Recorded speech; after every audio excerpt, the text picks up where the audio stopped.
I saw human beings that had been beaten, had been starved, had been tortured.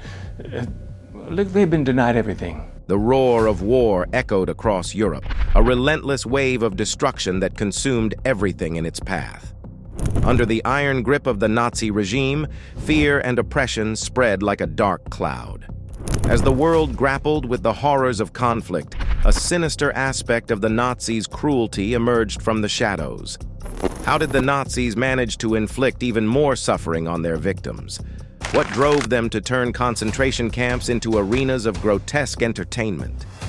Join us as we dive into the chilling details of the horrific entertainment by the Nazis in concentration camps during World War II. Number 15. Medical experiments.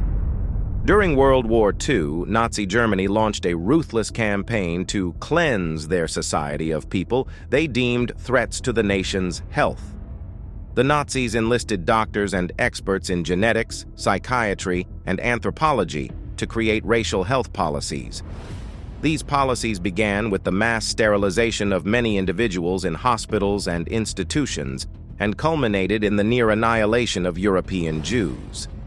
In the concentration camps, horrifying experiments were conducted to aid Axis military survival. At Dachau, doctors from the German Air Force and Aviation Research Institutes performed high-altitude tests on prisoners to determine the maximum height from which aircraft crews could safely parachute.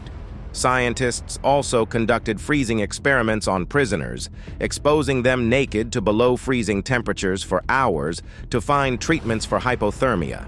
The victims screamed in agony as their bodies froze.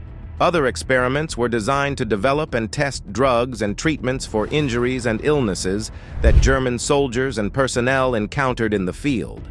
At concentration camps like Sachsenhausen, Dachau, Natzweiler, Buchenwald, and Neuengamme, scientists used prisoners to test vaccines and antibodies for diseases such as malaria, typhus, tuberculosis, typhoid fever, yellow fever, and hepatitis.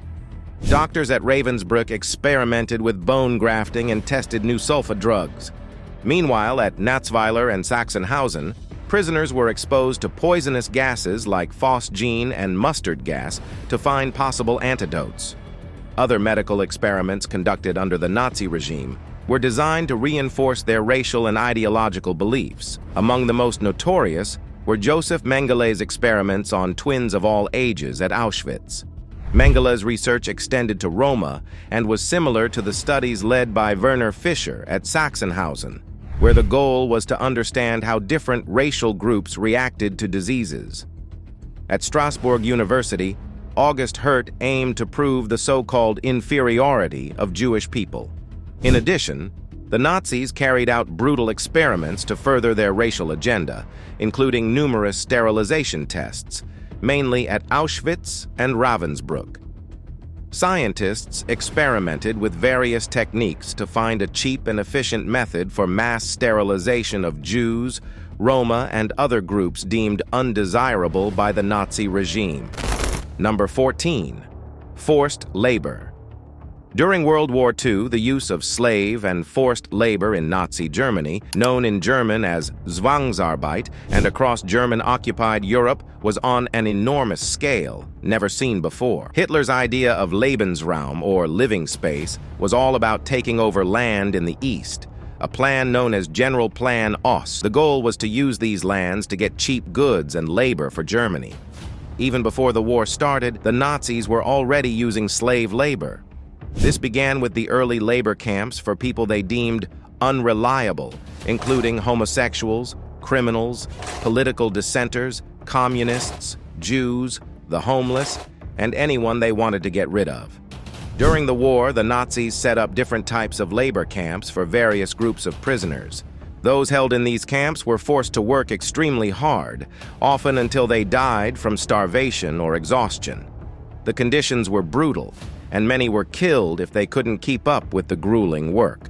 The forced labor imposed by the Nazis led to countless deaths.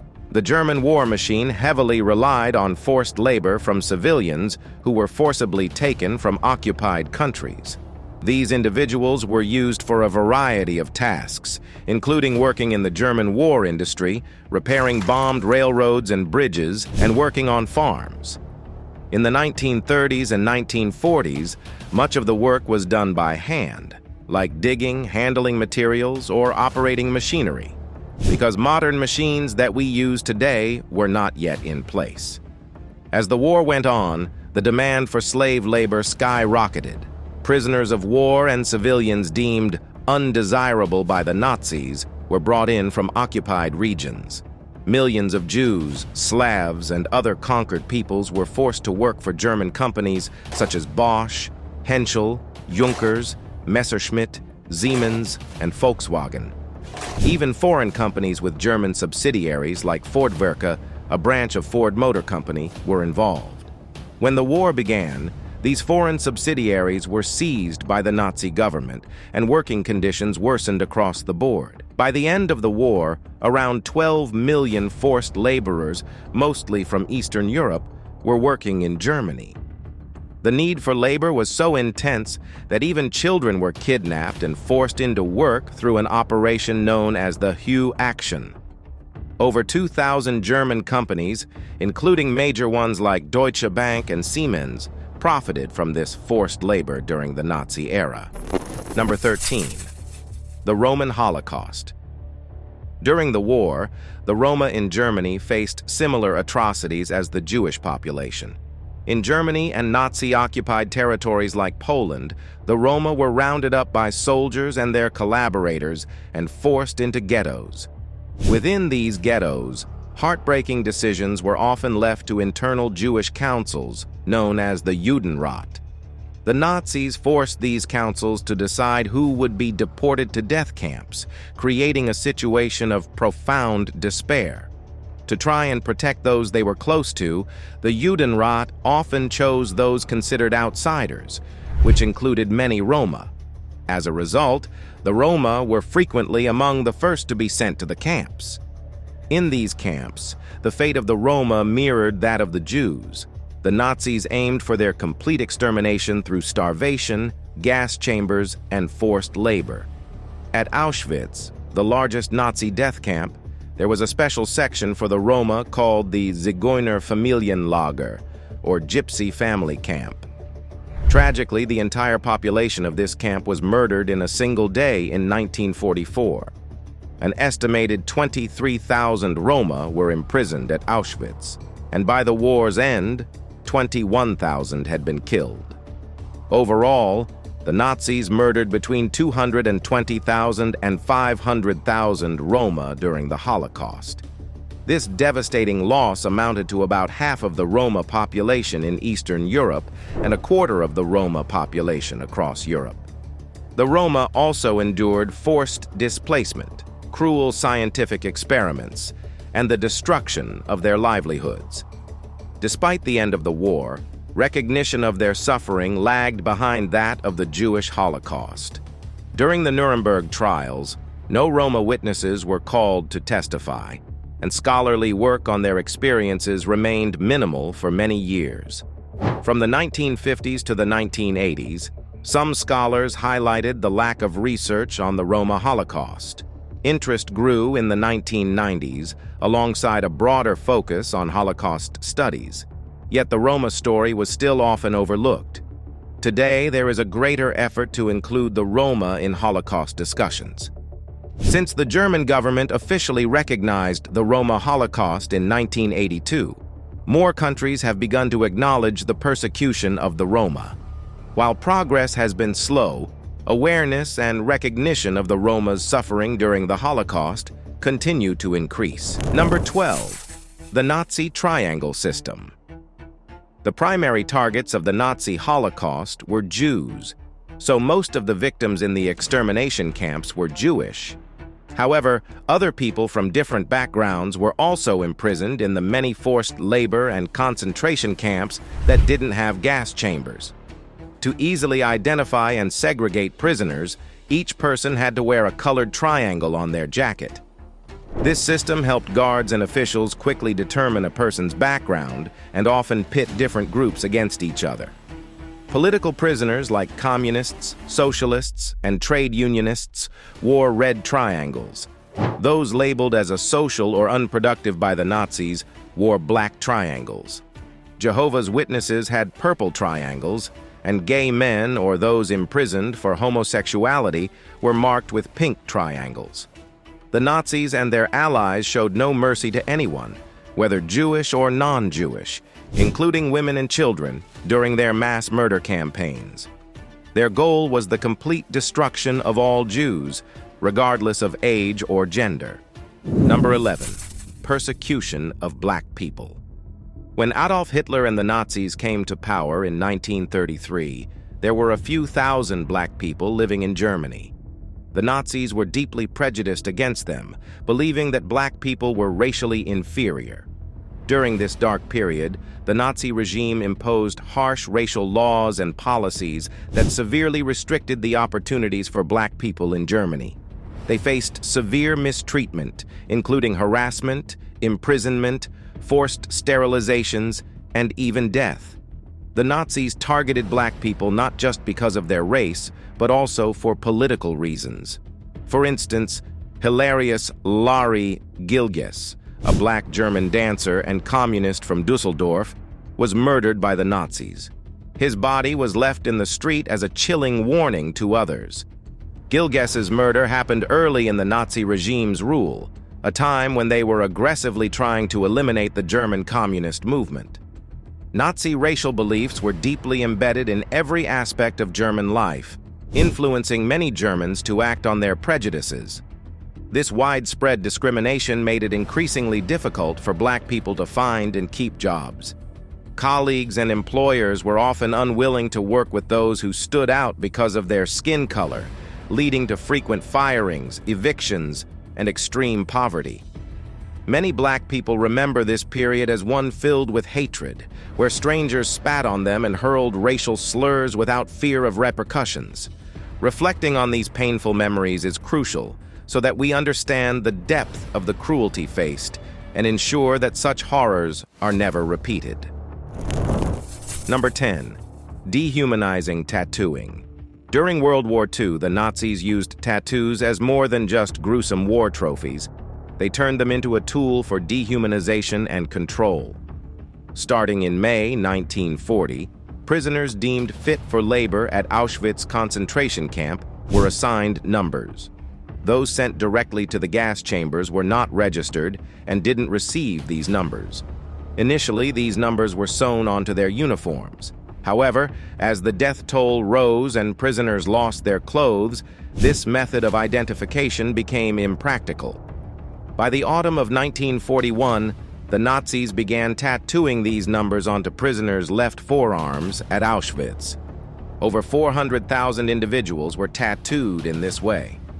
In mid-May 1944, the SS introduced a new sequence starting with A, assigning 20,000 men and 30,000 women numbers in this series. Among them was Henya Breyer, a Holocaust survivor who was liberated from Bergen-Belsen in 1945 and still carries the number 26188 on her inner arm. Tattoos can be powerful reminders of personal and collective history.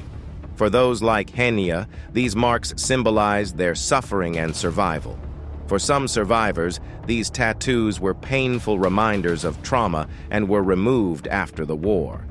Yet some were kept, preserved in pathology collections, to serve as stark evidence of Nazi war crimes. Henya Breyer shared her decision to keep her tattoo in a recent BBC program, despite offers from surgeons to remove it. She wanted to retain it as a testament to the reality of the Holocaust.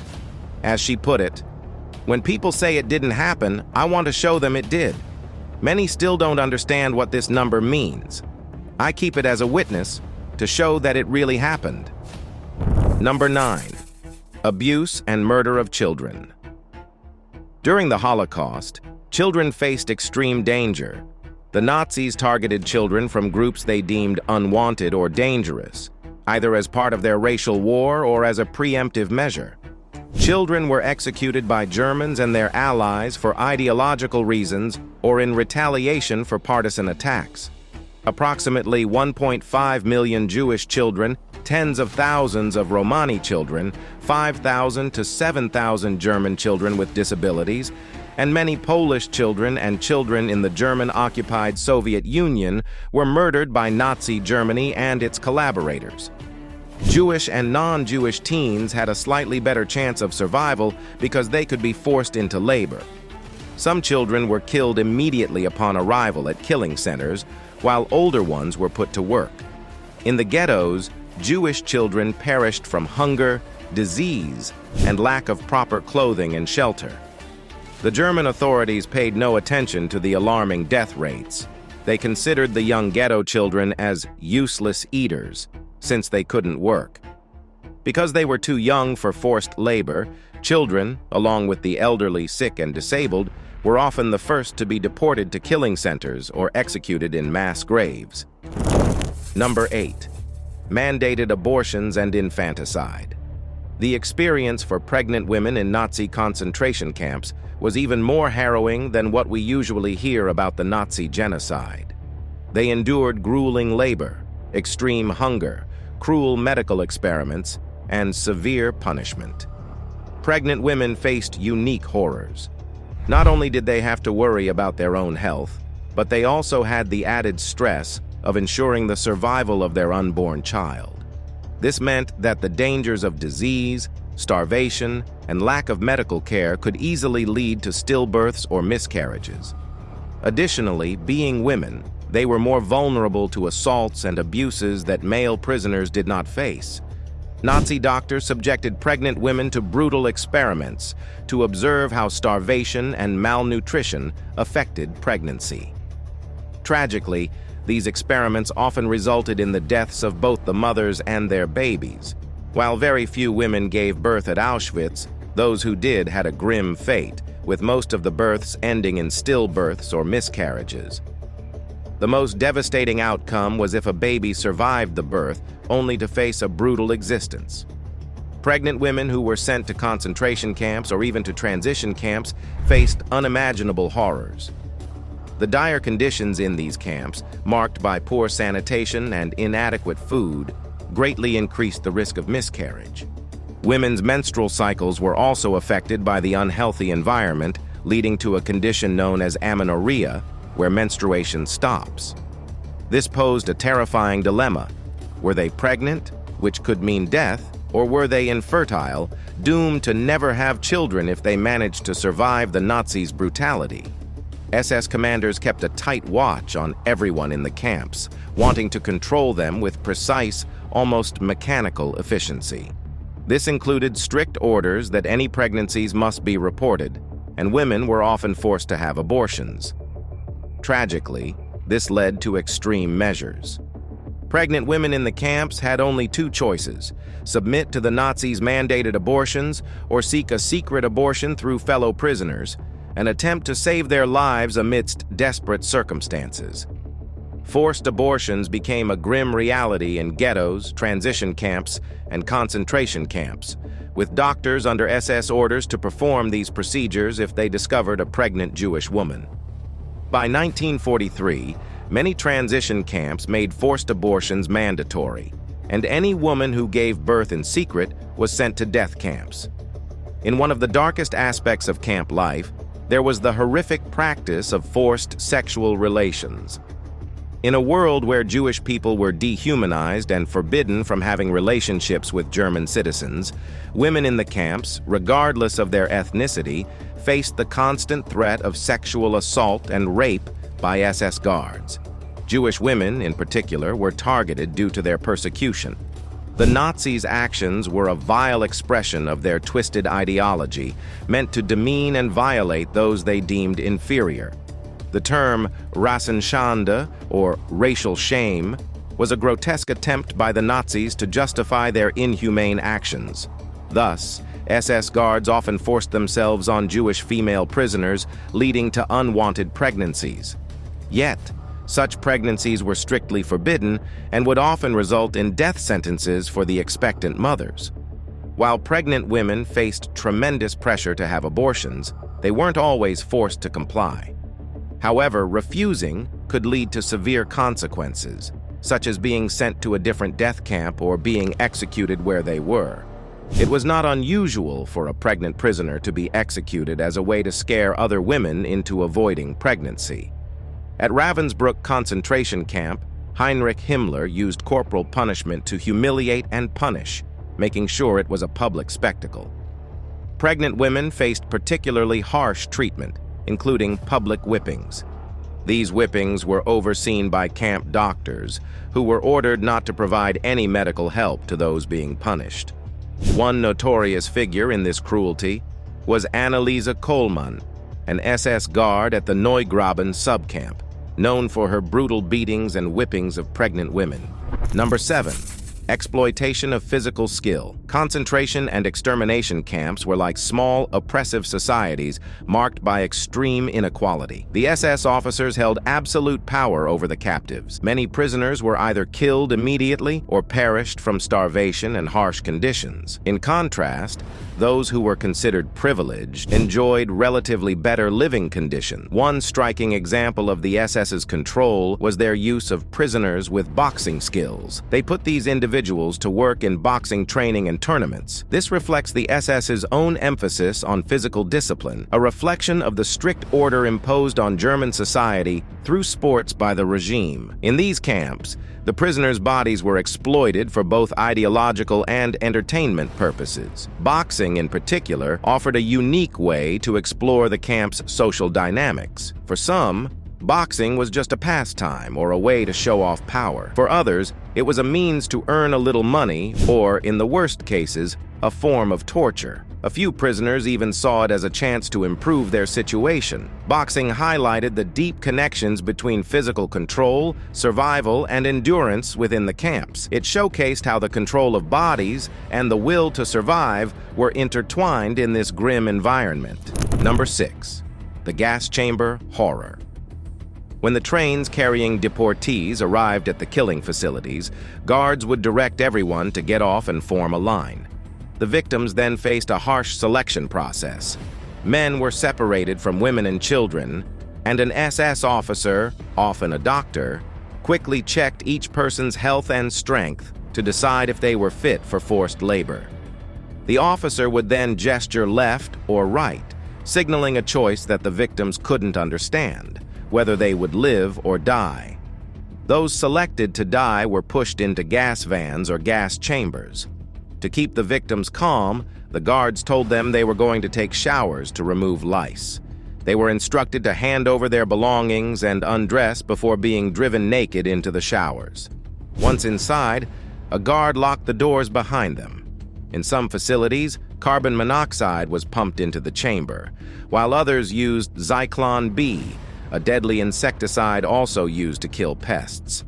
Within minutes of entering the gas chambers, most victims died from suffocation. Under guard, other prisoners were forced to move the bodies to a nearby area where they were stripped of hair, gold teeth, and fillings. The bodies were either cremated or buried in mass graves. The plundering of these corpses was systematic.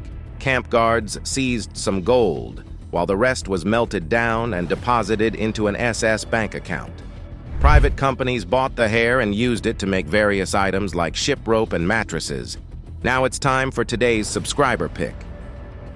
The camp's shadow stretched long and dark as evening fell, the air thick with a chilling silence. In the heart of the concentration camp, the event of the night was about to begin. The horrific entertainment by the Nazis in concentration camps during World War II was their grotesque twist on the idea of a show. For the amusement of the guards, prisoners were coerced into performing absurd and degrading acts. Tonight, in a grim parody of a circus, a group of prisoners was forced to take part in a twisted dance routine. They moved to a cruel rhythm, their faces marked by fear and exhaustion, under the watchful eyes of the guards. The stage was a crude platform made of wooden planks, surrounded by jeering soldiers and camp officials. As the prisoners stumbled through their forced performance, their misery was met with cold laughter and harsh applause. Each movement was a desperate attempt to delay the inevitable, their spirits crushed beneath the weight of their situation. This grim spectacle was a stark reminder of the inhumanity that fueled the Nazi regime, a haunting memory that would linger long after the applause faded. Number 5. Book burning. Books are a reflection of the best and worst of humanity. Burning them is a deep and troubling attempt to suppress ideas. In 1933, Nazi leaders wanted to force all cultural and professional groups to follow Nazi beliefs. Joseph Goebbels, the Nazi Minister for Popular Enlightenment and Propaganda, started a campaign to make German arts and entertainment fit Nazi goals. They removed Jewish leaders and others they saw as politically undesirable from cultural positions. They also targeted artists and performers whose work they considered corrupt. On April 6, 1933, the Nazi German Student Association launched a nationwide campaign against what they called the un-German spirit. This led to a brutal act of cultural cleansing, where books were burned in massive bonfires. Local chapters were responsible for spreading propaganda, creating blacklists of authors deemed un-German, promoting Nazi speakers, and arranging radio broadcasts. On May 10, 1933, university students burned over 25,000 books in a dramatic display of state censorship and control over culture. That evening, right-wing students marched through cities with torches, and high-ranking Nazis, professors, and student leaders spoke at these events. The students ceremoniously threw unwanted books onto the fires, accompanied by music and oaths. Number 4. Youth propaganda and indoctrination. Starting in the 1920s, the Nazi Party began targeting German youth as a crucial audience for their propaganda. They painted a picture of their party as full of youthful energy, dynamic, resilient, forward-thinking, and optimistic. Through schools and after-school activities, millions of young Germans were drawn into Nazism. The Hitler Youth had around 100,000 members in January 1933, but by the end of that year, membership had surged to over 2 million. By 1937, the group boasted 5.4 million members before membership became mandatory in 1939. At that point, the German government banned or shut down other youth organizations. Education under the Third Reich was geared towards teaching students the Nazi worldview. Nazi educators praised Nordic and Aryan races while condemning Jews and other so-called inferior groups as incapable of contributing to culture and civilization. After 1933, Nazi leaders purged the education system of teachers who were Jewish or politically unreliable. However, most teachers kept their jobs by joining the National Socialist Teachers League, which by 1936 had over 300,000 members, or 97% of all public school teachers. This made teachers the most likely professionals to join the Nazi Party, in classrooms and through the Hitler Youth. The aim was to create Germans who were race-conscious, obedient, and willing to sacrifice themselves for the Führer and the fatherland. Devotion to Adolf Hitler was central to Hitler Youth training. Young Germans celebrated his birthday, a national holiday dedicated to welcoming new members. They pledged loyalty to Hitler, promising to serve their country and its leader as future soldiers. Number 3. Kidnapping of children.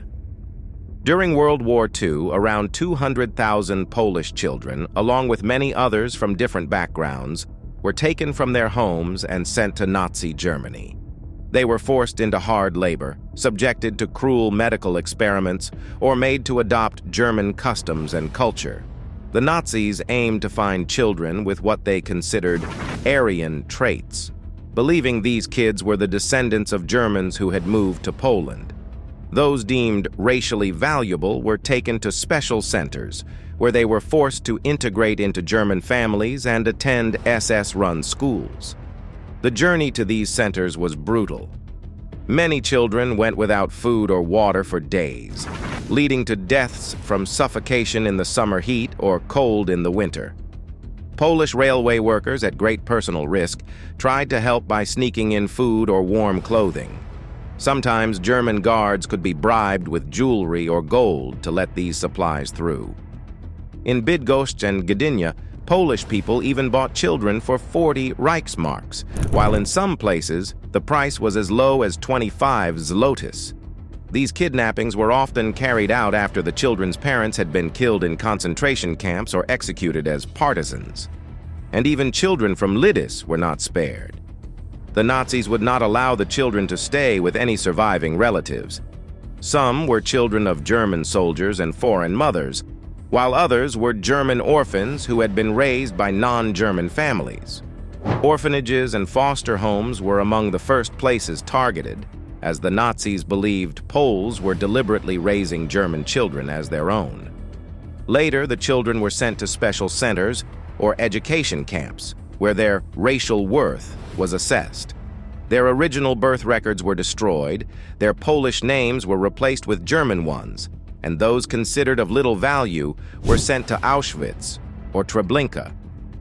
An organization called Stolen Children Forgotten Victims in Germany works to represent these victims and keep their stories alive. Number 2. Concentration camps. From 1943 to 1945, Nazi Germany operated over 1,000 concentration camps, including numerous smaller camps in its own territory and throughout German-occupied Europe.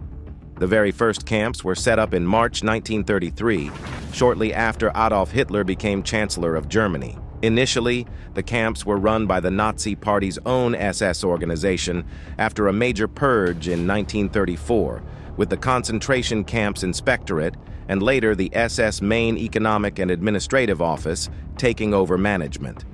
At first, the camps mainly held members of the Communist Party of Germany. However, over time, the scope expanded to include many other groups such as habitual criminals, people deemed asocial, and Jews. With the start of World War II, the camps began to imprison people from all across German-occupied Europe. By the end of the war, approximately 1.6 million individuals had been registered as inmates in these camps, with nearly 1 million dying there. The majority of deaths occurred during the latter part of the war, including at least 1/3 of the 700,000 prisoners recorded in January 1945. As Allied forces advanced, many camps were liberated in 1944 and 1945. But during the death marches, hundreds of thousands more prisoners perished. Today, many former concentration camps have been turned into museums dedicated to the memory of the victims of the Nazi regime.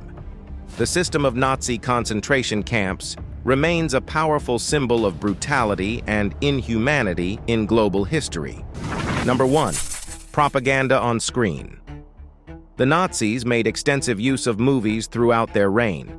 Despite being a relatively new technology, the Nazi Party quickly set up its own film department after coming to power in Germany. Adolf Hitler and his propaganda chief, Joseph Goebbels, saw films as a powerful way to spread their party's ideas and show their control over this new art form, which Hitler was particularly interested in. They believed that movies could be a strong tool for propaganda, using catchy slogans to appeal directly to people's feelings and instincts. The film department also used the economic influence of German moviegoers to impact the global film industry. During the 1930s, nearly all Hollywood producers avoided making films that criticized Nazism, and Nazi-produced newsreels were regularly shown in American theaters. What do you think can be done to ensure that the horrors of Nazi brutality are never forgotten or repeated in the future? Let us know your opinion in the comments below.